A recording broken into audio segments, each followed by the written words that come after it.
Recording. Welcome back to the Bodhi Bros. I'm John with the J. And I'm Phoenix Ray. And today we're super pumped because this is how we came together, right? I mean, we're doing a new series. We're kind of welcoming back something from our roots, so to speak. We started the podcast.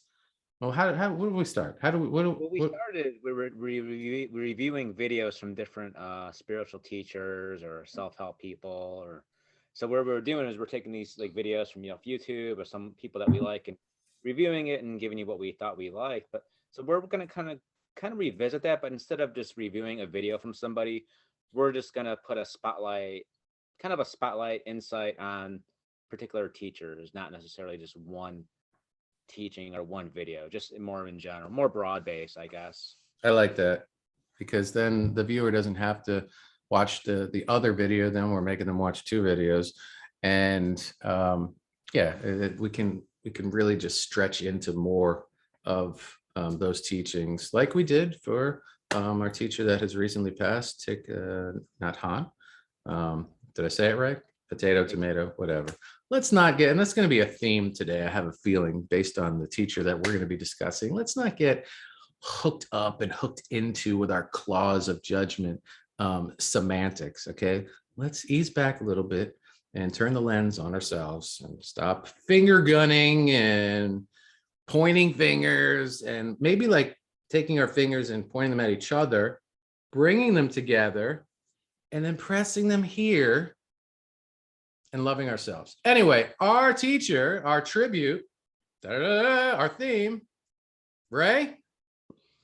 Teal Swan. Teal freaking Swan. That's how Ray and I met. In Utah, we decided that we were going to seek out becoming CPCPs, which is completion process.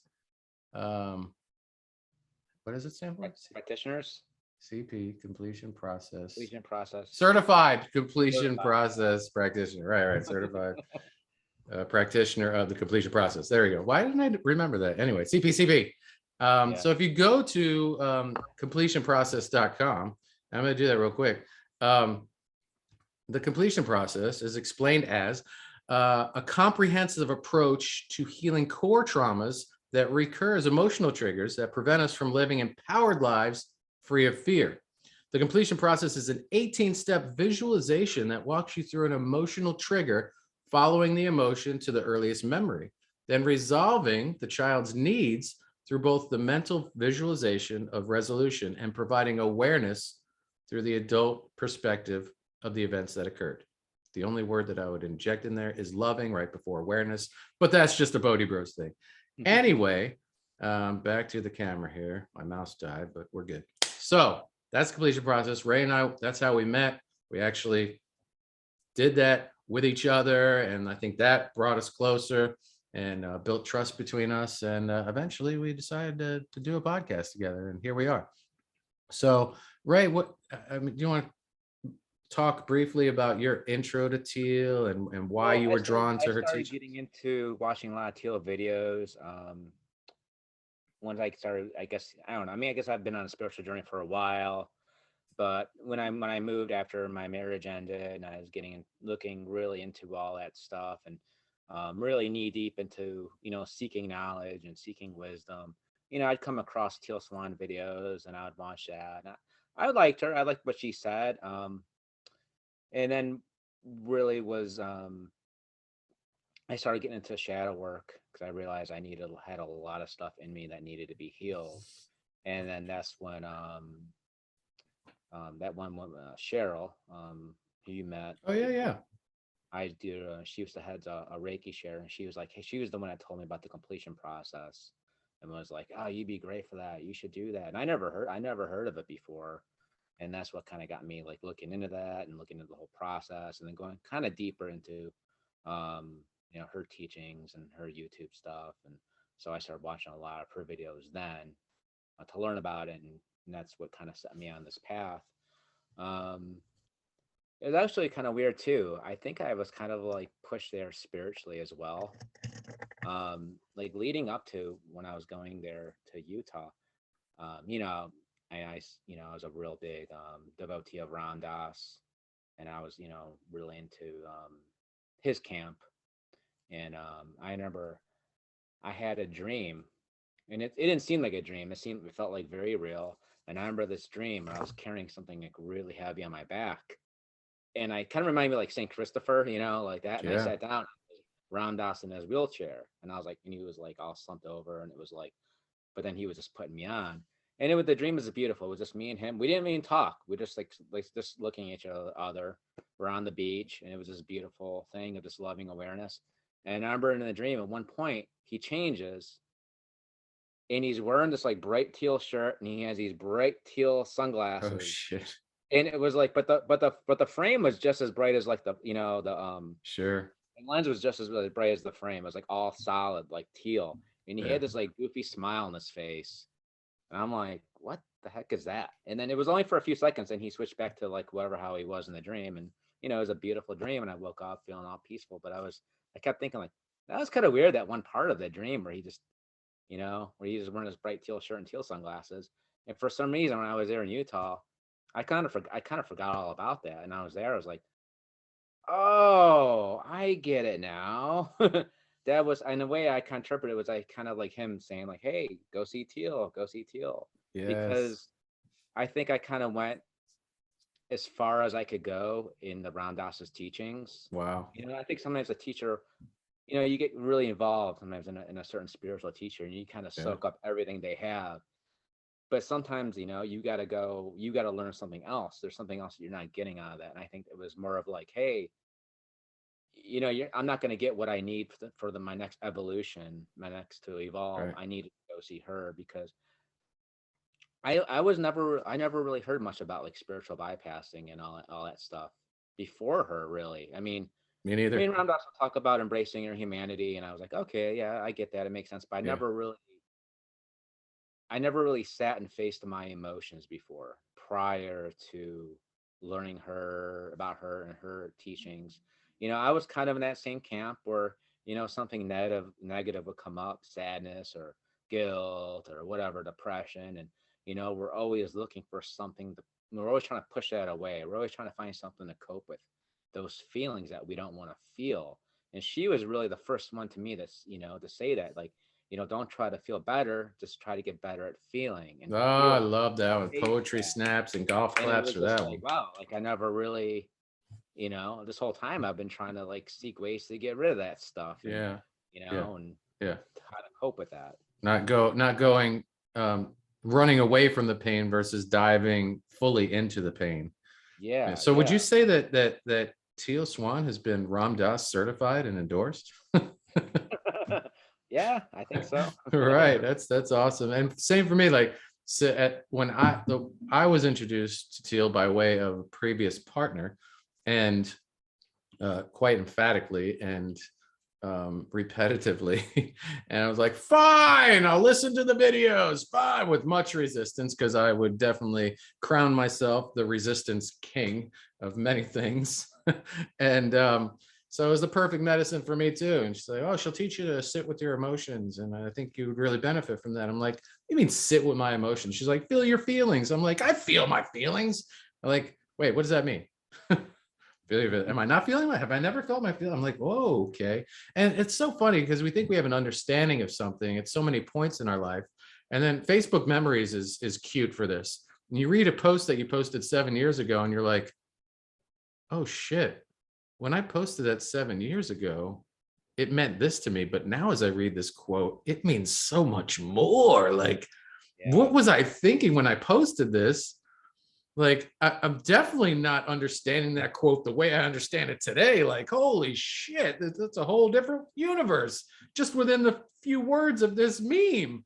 So yeah, that was eye-opening for me. And she comes from a very, very, very, very violently thick and torturous traumatic background. Her story is intense. I mean, I I gently use the word insane because it's just, when you hear it, you're like, that is just nuts, for lack of a better word. But it's like, wow, you survived that.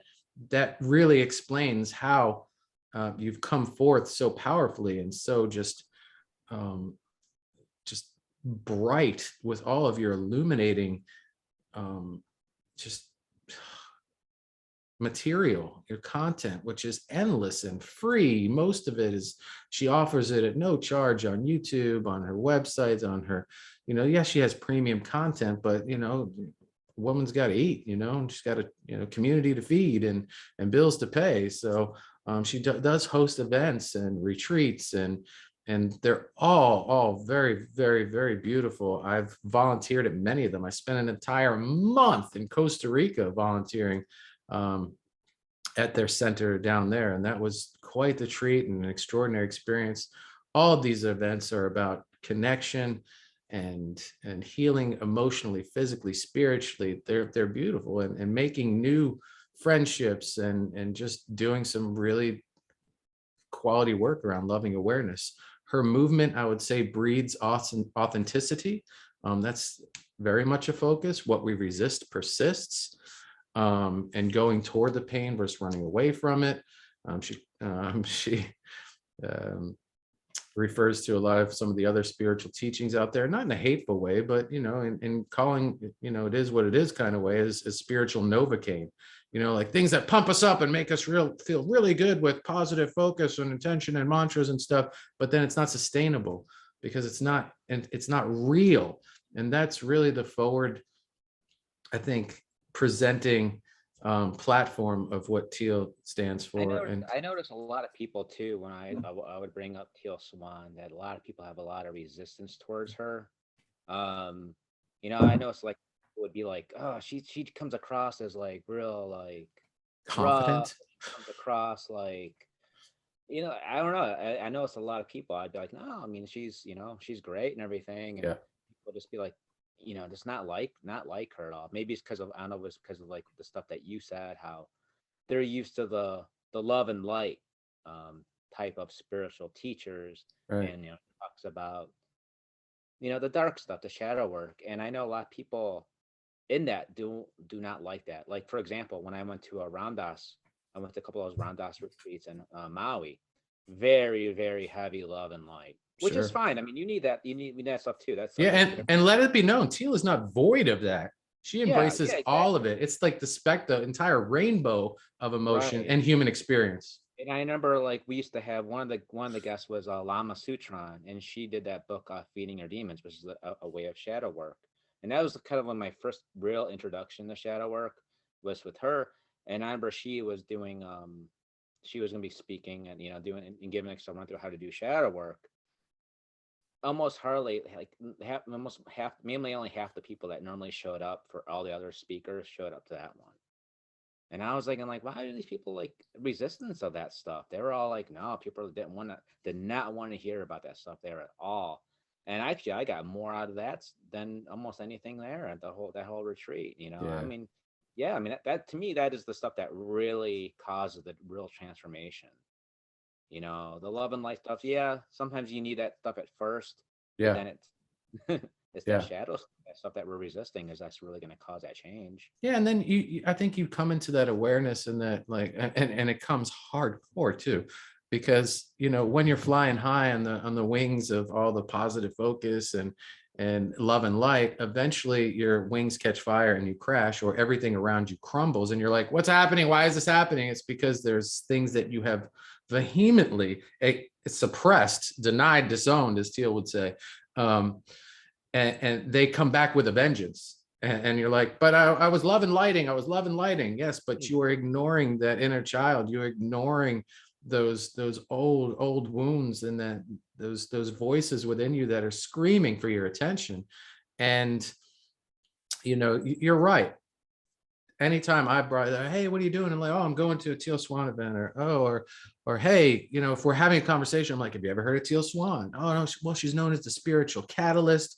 She makes awesome oracle decks, tarot decks. She's a prolific painter, just artist in general. Vegan, raw vegan, from what I understand, for the most part. And just leads a very authentic, inspiring, confident, and that's what a lot of people also dislike, oh, she's so sexy, she's so confident. And that's just something inside of you that you're denying, disowning, suppressing, whatever, that you don't like, is that reflection that she's presenting as the mirror, because she's such a definitive mirror, and an open spiritual channel, for her to be able to see into you and you to be able to see into yourself, maybe in some uncomfortable ways, but it's a gift and a curse. I'm sure she would agree upon, but more of a gift though. Let's touch on this for a moment. When you suggest Teal to somebody and they're like, okay, I'll watch a video. And I'm like, which one should I watch? Just go to her site on YouTube and intuitively pick one, or type in her name and then a subject like Teal Swan relationships, Teal Swan depression, whatever, and then see what pops up and then go for it. And I know sometimes what's happened to me is people will do some research. They'll Google Teal Swan. This is a mistake, folks. I mean, do it. Go ahead and do it. Do your due diligence. But people that shine as bright as Teal Swan are always going to be thrown under the bus, the scrutiny of the world's very harsh, judgmental eyes. And she has gotten so much negative media attention that she deserves not. Allow me to expound. When people say, oh, she's going to steer you in this direction, or it's a cult, or people hurt themselves or hurt other people because of her material. Folks, people hurt themselves and hurt other people because they have unresolved trauma. They have deep-seated pain and unmet needs. They have a lack of community, a lack of connection. We cannot point our fingers back to the guns and the pointing and the blaming on external forces. We have to turn the lens in on ourselves. You want to blame people, call your parents up, and or give a ring to Anheuser-Busch. Like, come on. Like, it's not, it's like saying, Ozzy Osbourne's music made my neighbor do this thing over the, no, it wasn't the music. Okay. It was not Ozzy Osbourne that made anyone do anything. Okay. Maybe we should take a look at what's happening at home for this child that did this thing in this neighborhood or at a school or whatever. And we cannot blame it on art and the music. Okay. So let's stop that. And let's, like I said earlier, release our hooks from the semantics of, oh, she's this, or she thinks she's that, or that's, okay, cult schmult. Like I said, I have intimately spent time with this community, with this family at these events. I don't do cults. I don't like organized religion. I don't like people telling me what to do or what I have to do or put money in the pot or whatever and all that crap. All right. I was drawn to this beautiful teacher and her community and everything content wise that she's putting out there, because it felt just the opposite of that. It felt like, I don't have to believe in one person or one thing. I can embrace the many things. And it has been a rare event in my personal life where I've encountered many folks or organizations or events where it was so open and such a promotion of feel all the feelings, investigate and explore all the explorable.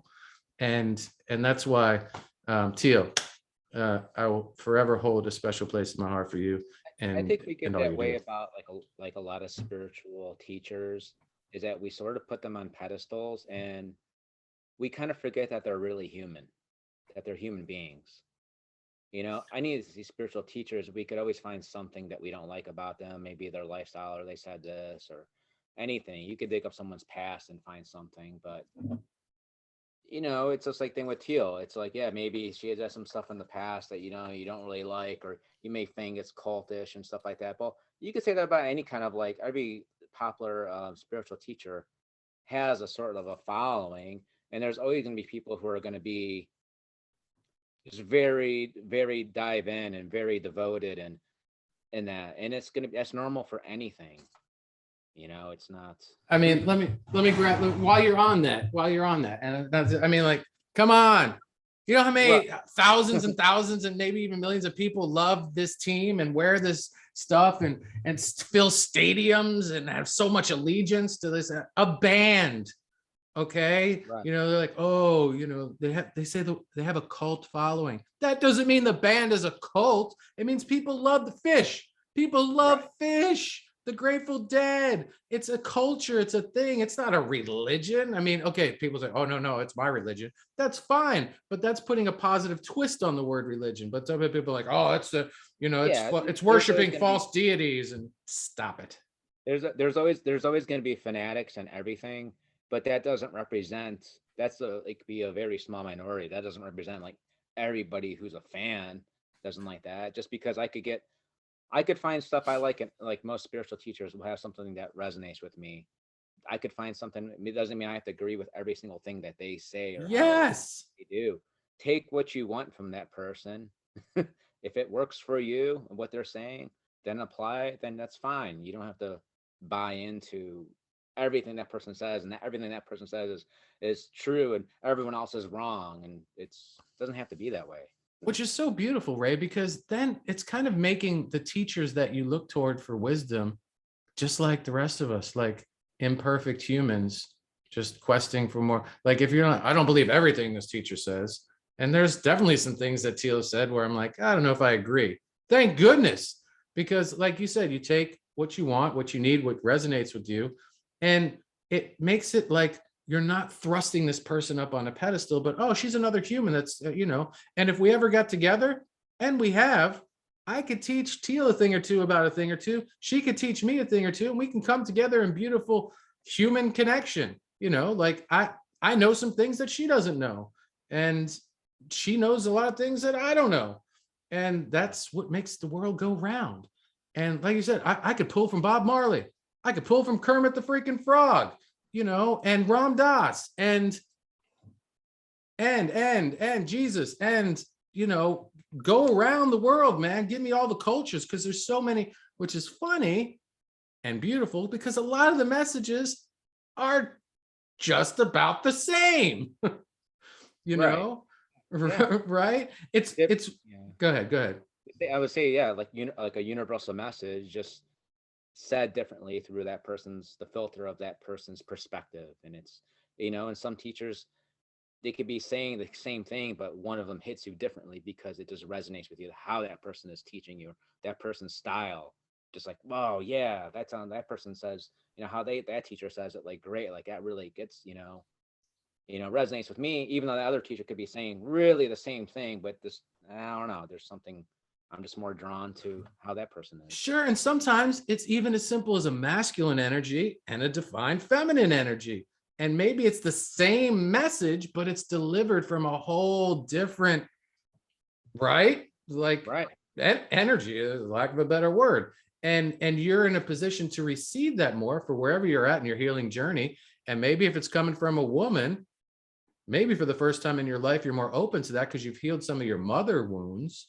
But in the past, you couldn't see or hear Teal Swan because she's just coming way too much from a feminine place. I can't do it, you know. And conversely, on the fathers, maybe you couldn't connect with Ralph Smart or Ram Dass or, fill in the blank, Jack Cornfield, whatever. I mean, wait, who's our favorite? Matt Kahn. Freaking Matt Kahn. Shout out to Matt Kahn. Anyway, we're gonna hang out one day. Someday. Vegas, baby, Vegas. We'll give Teal a call. We'll have a party. But yeah, and maybe because you've healed that father wound a little bit, you're open to those cats finally. But they're saying the same thing that they said 10 years ago. You're just now ready. They Right. say call, what they say, call on your teachers and they'll arrive, or whatever the phrase is. It's true though. You open your heart and you say, I'm ready. And they show up in the most profound and magical of ways, I think. What else can we say about Teal? Well, let me see. I got a couple. I downloaded a couple things here. Let's see. Okay. We suppress, reject, deny, and disown the aspects that make us vulnerable or get us disapproved of in the world. By doing this, they become subconscious. They are buried outside of our awareness, and we don't even know that they exist, even though they tend to be visible to other people around us. Why'd you pick that quote? She has so many quotes. What made you pick that one? We lost Ray for a second. Technical difficulties while Ray's internet winds back up like a Rolex and gets ready to rock and roll. We will take this moment to say, check out our links down below. We have a link tree where you can see it all, and that's Linktree, Bodhi Bros. Oh, so Ray's back. All right. Why did I take that one? Yeah, of all, I mean, she has tons of quotes. Why that one? Well, I mean, I think it's something that, I know I've done. I've denied those aspects about myself that I didn't, like, and I think that's something that we all do. Those things we all want love. We all want attention. We all want approval, validation, and whatever doesn't get us that, those are the things that we judge as bad or wrong, and those are the things that we're trying to suppress. We try to exaggerate the things that get us the love and suppress those things that that aren't approved, by other people and ourselves. Mm, And eventually those things, they don't go away. They end up manifesting their way and usually in unhealthy behaviors. I'm so glad you picked that. And this opens up another window of conversation about Teal. Like, I had never seen someone encourage folks so much to be specifically in and where they're at. Let's take depression, for instance. I've seen her on stage countless times. Someone's like, I'm depressed. Without hesitation, she's like, be depressed. It's okay to be depressed. What? It's not what Tony Robbins says. He's like, unleash the giant within, be positive, do this. Teal's Right. just the opposite. She's like, be depressed. You need to be depressed. That's your body saying, I need a break. That's your soul. That's your inner child saying, something needs attention. And you need to surround yourself with people that are okay with feeling into that depression with you and holding that space for you, and not trying to make you feel better, not trying to change the way you feel, but allowing the depression to just be so that you can understand it, you can listen to it, you can bring loving awareness to it. And then the depression will do something quite magical. It'll just kind of fade because Right. you've taken yourself through the darkness into the tunnel and out the light on the other side. But by taking pills and I'm going to go exercise or I'm going to do this and not allowing yourself to feel so that you can heal, the cycle is just going to perpetuate. And the next time it comes back, the panic attack might be even more intense and the depression might be heavier and last longer, because it's actually this really interesting dance and this delicious, but at the same time, very repulsive experience where you're like, oh, this is so heavy. I want this to end. Like, why? But if you eat the sandwich and digest the sandwich, it's going to come out the other side, and Right. that's what you have to do. Like, we talked about when I went through my gout thing, it was not going away. It was not going away. It was the longest gout attack ever. It's because I was fighting the pain. It's because I was resisting the pain, but I just wanted to walk again. I just wanted to go outside again and taste the fresh air. But my body was just like, I understand. And I know that this hurts, but I need you to hear me. I need you to feel me and give attention to these things that have long gone, have just long been like not attended to, please. And eventually I was like, okay. And I stepped into it and I listened and the pain subsided. And then I started to heal a lot more quickly because I wasn't resisting it. I wasn't trying to change it or take supplements to make it go away. It was like, okay. Yeah, that's I'm usually the thing that we want. The last thing that we want to do is face that thing, face those feelings that we don't want to face. And we want a mantra, or we want to say some kind of like some sort of meditation or a crystal, or we're doing like this spiritual thing of just trying to find a pill to get rid of this and just Yeah. make this go away. And all those things are great tools, but they should never be crutches or escape vehicles, Yeah. mechanisms, I devices, got et cetera, et I got cetera. another one here that's pretty Oh, good. great. Yeah. Hit me with it. Many of you may be taken aback when I tell you that self-hate is a spiritual gift, but it is. Self-hate is a spiritual gift because self-hate is the most worthy and formidable opponent you will ever meet. And it is none other than your most worthy and formidable opponent that forces you to be the best that you are. I've never heard that one. Well, Well, thank you for that gift. Speaking of gifts, what made you choose that one? well, I chose that one because it's very radical when I saw that. And it's very like, Yeah, you know, I kind of like, I'm always very drawn to rebels and people who just go against go against the mainstream type of thing. And for to sure. me, that was like, wow, I never heard anyone say that self-hate is a gift, Yeah. And so I was like, oh, okay. So I started thinking about it a little bit, and and I started thinking about self-hate, and usually what it is like it makes you think of like, okay, well then who am I? Who is the one who's hating the self-hate? And Mm, usually what it is like you don't really is a confusion between who you are and what your story is. So I think most people with self-hate is because they're attached to a story that they have about themselves, the story about the past, the story that's caused this trauma filled story that's created voids in us, or um you know meanings making us feel unworthy, this image that we have, the self-image that we created. And that's what we hate, is that image that we have of ourselves. And that's usually what we're trying to kind of like fix. yeah. Is really, and really, if you really look at it from a top perspective down, what we're trying to change is actually doesn't even really exist. Because really, I think really what you realize through doing all this like shadow work and stuff like this, that all this stuff that we think about ourselves are really just thoughts. They're really just concepts. Mm, Stuff that we held on to and clinged when we're in a vulnerable state when we're younger, because we're always looking to try to find out, who am I? Who am I?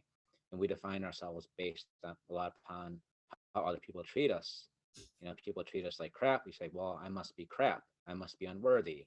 And then we carry around the story of unworthiness, and it kind of we filter other new perspectives, other new experiences with this filter of unworthiness, and we kind of collect more unworthiness. We're like, see, that person ignored me.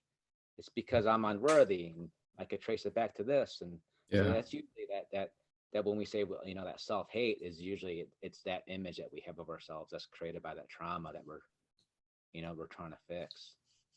Yeah, that made me a nice share, Ray, by the way. Thank you for ex, exposing that unknown quote to me. I mean, I think just when I think I've read all of her stuff or seen all of her stuff, there's something else. And I like that one for very much the same reasons and why I was drawn to her too. I'm like, oh, she's different. She's rebellious. She's spunky. She's like confident and like she's saying things that other people aren't. And I like that, especially as Yeah. a writer and as a performer. But it made me also think of something I saw online, and it was a quote by another favorite teacher of mine, Bruce Lee, and he was talking about be careful on what you say to yourself, because words, and we talked about this in the beginning, semantics or whatever, words are spells. That's why they call it spelling, right? And he's like, Mhm. but the part of it all that really stuck with me today was, even if you're joking, your body doesn't know what that means or what that is. And again, those can just, it's not really what you say, it's how you say it and the feeling in it. But when you say something like, and I used to say this all the time, being a comedian or whatever, um, but people be like, hey, blah, blah, blah, blah. And I'd be like, hey, is that a fat joke? And and they'd be like, no, it wouldn't have anything even to do with me being fat, or it was actually a joke because, and they're like, no, dude, I was just talking about the garage door was stuck. Why is it a fat joke? And I was just making it absurd, but like that was me like shaming my body and like really like Yeah. being uncomfortable in my skin and stuff. And I still to this day, because I'm trying to get back in shape and a little more healthy physically, and because I did let a very dark emotional time um, through food and consumption habits get the best of me, and another learning experience, and there's something to chalk up to how can I make my life better? And as Teal says, the better it gets, the better it gets, which was another nice synchronistic thing for me, because when I was introduced to that, I was really focused on how can it get any better than this? That was my thing that I took with me from another teacher.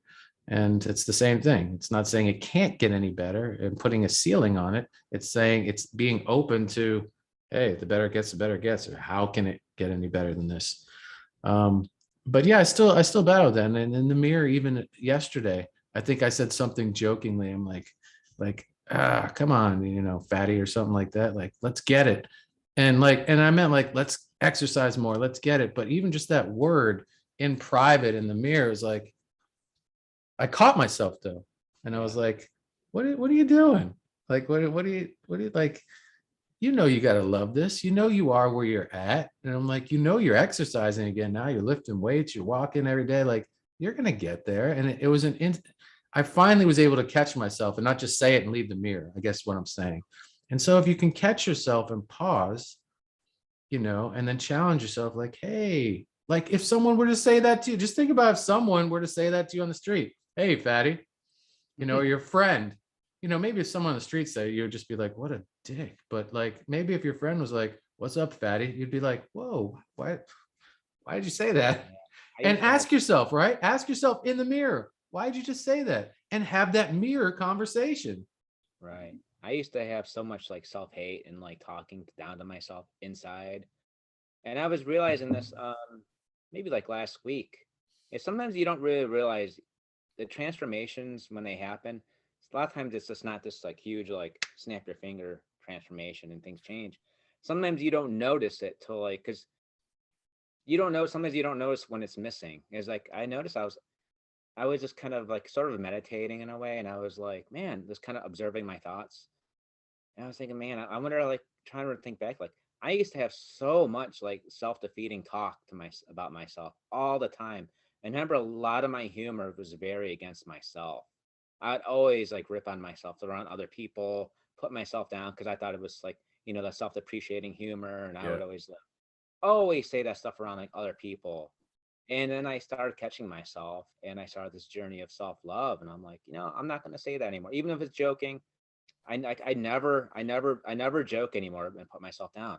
Like now it's like you said, I'll sometimes, mindfully catch myself and it doesn't even seem right anymore. Like I catch it and like, oh no, I can't say that about myself anymore. Like that, I feel like it's, like that stuff is gone now. And it's just, but I Yeah. didn't notice it was gone because it's Yeah. just, that self-talk, that self-defeating talk, Yeah. I was so used to that us constantly going around my head. And it's like sometimes too, it's weird that you notice that self-defeating talk. It'll be the voice of your parents. It'll be the voice of people from school. It'll be the voice of your friends or a coworkers or a boss. And it's always that voice always takes on the voice of other people too. Notice that. And it's just like, and I started noticing like, wow, I don't do that anymore. I don't really have that anymore. And it's just like, huh, that's kind of, I don't know when it stopped really. It just kind of just, Yeah. Yeah. subsided. It's kind of like that depression thing. It just faded because you gave Yeah. it, you gave that voice or those voices that attention and yourself that love that you needed to come out the other side, man. And it's funny because as I'm now stepping into being an online content creator and a comedian, finally after all the years, you should be a comedian, you should be a comedian, be a comedian. I'm like, all right, I'll be a comedian, right? And now I almost feel like, did I miss my window? Like, I don't feel as funny anymore because I'm not doing those things. I'm not pandering to the audience or myself deprecating thoughts and things that used to make me like so funny or relatable to other people. Now I'm like, I feel like I'm entering a new era of comedy and maybe even one that's not as delectable, desirable for the masses, but I don't give a damn. Like I'm not playing to any particular audience. I'm just going to put stuff out there that feels good and I feel is empowering, inspiring, and hopefully at some point a little funny. But I've lost that old part, like you said. It kind of it's there's still parts of it there, Yeah. but it's not as prevalent as it used to be, man. And I definitely don't make that type of humor anymore So what I thought was going to be an easy journey, like, fine, I'll finally be funny and be a comedian and make zillions of dollars. And I'm like, oh shit, all my materials changed. Like, all right, we'll work with this eventually, somehow. Oh, it's all part of the journey. It's fun. Do you have any more quotes? Yeah, I think I got like another one here. All right, let's do one more and then we'll wrap it up. Okay.